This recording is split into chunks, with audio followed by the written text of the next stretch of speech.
Yeah, no, we do. It's funny because people do sort of think, well, what do you do the other 50 years? And then we must just sit around, watching films. But the reality is, I suppose, as soon as one festival ends, we're writing the reports for the funders and the sponsors, which actually takes some time because we get money from quite a mixed range of places, but they all give us money for their own particular reasons. So they all have to have reports written that explains hopefully why the festival was a success for them and for their money. So we get money from the City Council, and we get money from the Film Council, and we get money from the Arts Council, and we get money from the university, and we get money from sponsors, and we get some money from private donations. But basically all those people do have very different...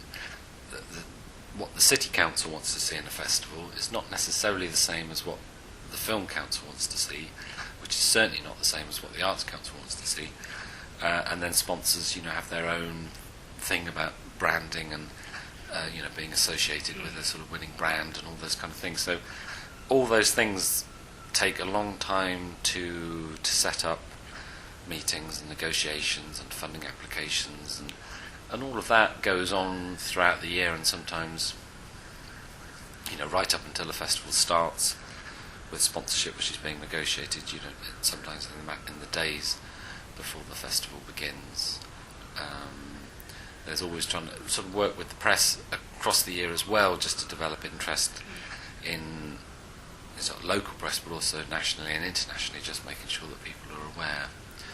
And then obviously, yes, we do go to some film festivals and we do watch stuff across the year, but really, funding applications, meetings, I mean, it's more than 6 months of the year. Yeah. It's more than half of what it is that we do.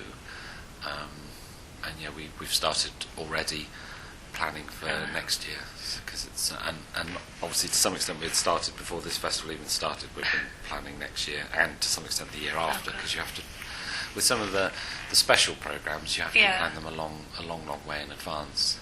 So there's like two very different timescales within the festivals. With the new features and the films that are previews, that's totally last minute. Like it would be on the day before we go to print, there were at least 3 or 4 changes of films coming in and films coming out.